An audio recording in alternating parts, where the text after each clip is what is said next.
नमस्कार। कोरोना अभी भी हमारे देश में कहर बरपा रहा है। वैक्सीनेशन सबसे इफेक्टिव तरीका है इसकी ट्रांसमिशन साइकिल को रोकने का, लेकिन देश में अभी भी लोगों में वैक्सीनेशन को लेकर तरह तरह की भ्रांतियां हैं। हम इस वीडियो में उन भ्रांतियों को एक एक करके एड्रेस करेंगे। अगर हम सारे सवालों को देखें तो उनको एक तीन मोटे मोटे ग्रुप्स में बांटा जा सकता है। एक, कौन वैक्सीन लगवाए और ना लगवाए, कौन सी लगवाए, कब लगवाए, इत्यादि इत्यादि। दूसरा, कोविड होना और वैक्सीनेशन उनका आपस में क्या रिश्ता है। और तीसरा, क्या विदेशी वैक्सीन के लिए इंतजार करना बेटर है। तो जल्दी जल्दी तीनों सवालों को एड्रेस करते हैं। पहला, कौन वैक्सीन लगवाए और कौन ना लगवाए। तो इसमें हम कौन ना लगवाए को पहले एड्रेस करते हैं। आज 15 मई को भारत सरकार की जो गाइडलाइंस हैं उसके अनुसार 18 साल से कम उम्र के बच्चे, गर्भवती महिलाएं और वो महिलाएं जो अपने शिशुओं को दूध पिला रही हैं यानी लैक्टेटिंग मदर्स, इन तीन ग्रुप्स को अभी वैक्सीन लगाने की एडवाइस नहीं है। इनको छोड़कर सभी लोग वैक्सीन लगवा सकते हैं। ये तो हुआ कौन ना लगवाए। अब कौन लगवाए। हमें अक्सर सुनने को मिलता है कि सर हमको डायबिटीज़ है, हाइपरटेंशन है, हार्ट डिजीज़ है, सीओपीडी है, ट्यूबरकुलोसिस है, हमारा पहले कोई लंग का, ब्रेन का, नेक का, पेट का, गायनी का, ऑर्थोपेडिक्स का, शरीर में कहीं भी कोई ऑपरेशन हो चुका है, या हमें लिवर की, लंग की, किडनी की, जोड़ों की, गठिया की, वगैरह वगैरह वगैरह कोई बीमारी है, पास्ट में कैंसर हो चुका है, ऑपरेशन हो चुका है, कीमोथेरेपी मिल चुकी है, हम स्टीरॉइड्स पे हैं, हमें तरह तरह की और बीमारियां हैं, वगैरह वगैरह वगैरह, मिर्गी का दौरा पड़ता है, बहुत लंबी लिस्ट है बीमारियों की जो लोगों को होती है।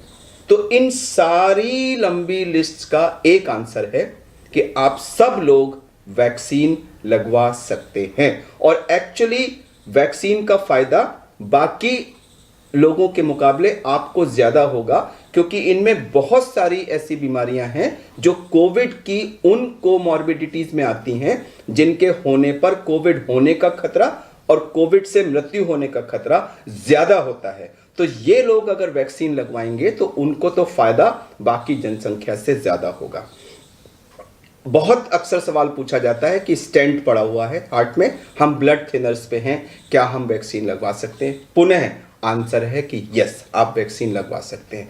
केवल एक कैटेगरी है जो एंटी कोएगुलेंट्स होते हैं, जिनके हार्ट वेल्व वगैरह होते हैं, और वो दूसरी तरह की एंटी कोएगुलेंट्स। ब्लड थिनर्स एक अलग चीज है, एंटी कोएगुलेंट्स अलग चीज है। एंटी कोएगुलेंट्स वाले लोग ना लगवाएं, उनको उसकी डोज मॉडिफाई करनी होती है। और एक बीमारी है हीमोफीलिया, वो लोग भी डॉक्टर की सलाह लें, उनको अपनी डोज वगैरह एडजस्ट करनी होती है। इनको छोड़ के बाकी सब लोग लगवा सकते हैं। हाँ, अगर आपको करेंटली कोविड है या कोई भी दूसरा एक्टिव फिब्राइल इलनेस है तो उस समय ये वैक्सीन ना लगवाएं, आपको कम से कम 1 महीने का इंतजार करके उसके बाद लगवाना चाहिए। तो पुनः मैं रिपीट करूंगा कि कोई भी बीमारियां हो, आप वैक्सीन अवश्य लगाएं। अगर आपको एलर्जी की हिस्ट्री है तो कृपया इस हिस्ट्री को आप डॉक्टर के साथ जहां आप जा रहे हैं शेयर करें। यह वैक्सीन का कॉन्ट्राइंडिकेशन नहीं है। हाँ, थोड़े से एक्स्ट्रा प्रिकॉशंस लेने पड़ेंगे, अपने डॉक्टर के साथ अवश्य शेयर करें ताकि वो प्रिकॉशन ले सके। तो ये तो हमारे सवाल जवाब थे, कौन लगवाए कौन न लगवाए। दूसरा बिंदु आता है कोविड इन्फेक्शन और वैक्सीनेशन। मुझे पास्ट में कोविड इन्फेक्शन हो चुका है, मैं वैक्सीन लगवाऊं या न लगवाऊं। देखिए, कोविड इन्फेक्शन होने से बॉडी में एंटीबॉडीज बनती हैं और वो अभी एविडेंस के हिसाब से कम 3 से 6 महीने तक रहती हैं, लेकिन जरूरी नहीं है कि हर एक के बॉडी में बने, समुचित मात्रा में बने, और वो कितने समय तक लास्ट करें इसके बारे में अभी भी फाइनल आंसर नहीं है। तो आज के अनुसार जो रिकमेंडेशन है वो ये है कि अगर आपको कोविड हुआ है तब भी आपको लगवाना आपके लिए बेहतर है, क्योंकि जो पहली डोज है वो आपके लिए बूस्टर साबित होगी और दूसरी डोज आपको सेकेंड बूस्टर साबित होगी। तो ये आपको फायदा ही करेगी, कोई नुकसान नहीं करेगी। हाँ, आपको जैसा मैंने पहले कहा कि कोविड इन्फेक्शन के बाद कम से कम 1 महीना या 6 हफ्ते वेट करें। कुछ लोग कहते हैं कि 3 महीने तक भी हम वेट कर सकते हैं। सीडीसी 3 महीने का वेट करने के लिए कहता है, क्योंकि जो एंटीबॉडीज बनती हैं वो शायद हमें 3 महीने तक प्रोटेक्शन देती हैं। तो आप 1 महीने से 3 महीने के बीच में कभी भी लगवा सकते हैं, लेकिन वैक्सीन लगवाएं अवश्य। अब इसी का दूसरा बिंदु है कि आपने पहली डोज लगवाई और उसके बाद आपको कोरोना हो गया, तो फिर आपको, जब आपको कोरोना हुआ है उसके बाद 4 से 6 हफ्ते का वेट करना है। कोवैक्सीन में आज की तारीख में हम 4 से 6 हफ्ते का गैप कह रहे हैं पहली और दूसरी वैक्सीन के बीच में। तो हो सकता है उसका वजह से आपकी दूसरी डोज थोड़ी सी डिले हो जाए, कोई बात नहीं, उसको लगवाना अवश्य है। दूसरी डोज किसी भी कीमत पर मिस ना करें।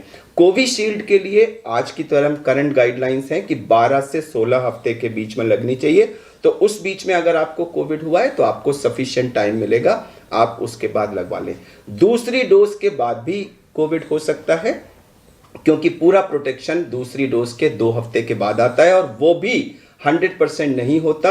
हमें 70 से 80% प्रोटेक्शन मिलता है, बाकी लोगों को फिर भी इन्फेक्शन हो सकता है। आपके मन में ये सवाल उठेगा कि अगर उसके बाद भी इन्फेक्शन हो सकता है तो फिर वैक्सीन लगवाने का क्या फायदा है? तो उसका बहुत ही सिंपल आंसर है कि वैक्सीन आपको कोविड इन्फेक्शन होने से 100% प्रोटेक्शन नहीं देती, वो 70-80% देती हैं, लेकिन सीरियस डिजीज, वेंटिलेटर पे जाने और मृत्यु से काफी हद तक प्रोटेक्शन देती हैं। आपके मन में ये बात आ रही होगी कि अभी रिसेंट पास में कुछ हेल्थ केयर वर्कर्स, डॉक्टर्स, पत्रकार लोगों की वैक्सीनेशन के बाद भी मृत्यु हुई है। हाँ, ये सच है कि कुछ लोगों की वैक्सीन के बाद भी हुई है, लेकिन फिर भी अगर हम लास्ट ईयर इन ग्रुप्स में जो नंबर ऑफ डेथ्स हुई थी उससे कंपेयर करें तो उनका नंबर बहुत ही स्मॉल है। तो कुल मिला के मैसेज ये है कि वैक्सीन लगवाना आपको मृत्यु, वेंटिलेटर जाने, सीरियस डिजीज होने से बहुत बहुत बहुत हद तक प्रोटेक्शन देता है, इसलिए वैक्सीन अवश्य लगवाएं। लेकिन दूसरी वैक्सीन की डोज के 2 हफ्ते बाद ही अपने को वैक्सीनेटेड समझें। और वैक्सीनेटेड होने का मतलब ये नहीं है कि आप कोविड संयम यानी कोविड एप्रोप्रिएट बिहेवियर को गो बाई कर देंगे। मास्क लगाए रहना, जो आज की तारीख में इतने लेवल ऑफ इंफेक्शन पे हम N95 या डबल मास्क कह रहे हैं, जिसमें अंदर वाला सर्जिकल मास्क होना चाहिए प्रॉपरली फिटिंग और बाहर कपड़े का मास्क होना चाहिए। तो ये मास्किंग अवश्य करें। जब भी घर से बाहर निकलें दूसरे लोगों को इन्फेक्टेड मान के कम से कम 2 मीटर की दूरी अवश्य रखें। और तीसरा बहुत अहम बिंदु है कि बंद जगहों पर, कमरों में, खासकर से जो एयर कंडीशन कमरे वगैरह हैं वहां पर अगर आप ज्यादा लोग इकट्ठे होंगे तो उसमें संक्रमण का चांस सबसे ज्यादा होता है, ऐसा अवॉइड करें। और चौथा, हैंड हाइजीन। ये चारों कोविड एप्रोप्रिएट बिहेवियर वैक्सीन लगने के बाद भी 100% जरूरी है। और कृपया अपने दिमाग में ये बात डाल लें कि 2021 में यह चीज हमारे देश में है और रहेगी, और इस कोविड एप्रोप्रिएट बिहेवियर से हम इस साल निजात नहीं पा सकते। कुछ लोगों के मन में अभी सीडीसी की गाइडलाइंस आई हैं कि जिनको यूएसए में दोनों वैक्सीन लग चुकी हैं वो मास्क को उतार सकते हैं, सोशल डिस्टेंसिंग को गो बाय। तो कृपया इन गाइडलाइंस से आप भ्रमित ना हो। उनकी स्थिति अलग है, हमारे देश की स्थिति अलग है। हमारे देश के लिए क्लियर कट मैसेज है कि वैक्सीन लगने के बाद भी हमें कोविड एप्रोप्रिएट बिहेवियर हर हालत में करना है। अब तीसरा और आखिरी बिंदु है कि क्या हमें विदेशी वैक्सीन्स का इंतजार करना चाहिए। कुछ लोग कहते हैं कि उनकी एफिकेसी तो 94-95% है, हमारी वैक्सीन्स की एफिकेसी 70-80% है। तो एज ए डॉक्टर मैं आपसे ये कहूँगा कि आज की तारीख में कोवैक्सीन, कोविशील्ड और चंद दिनों में स्पुतनिक 5 भी अवेलेबल होने वाली है। ये तीनों में से जो भी वैक्सीन आपको आपके शहर में मिलती है कृपया शीघ्र उसको लगवाएं।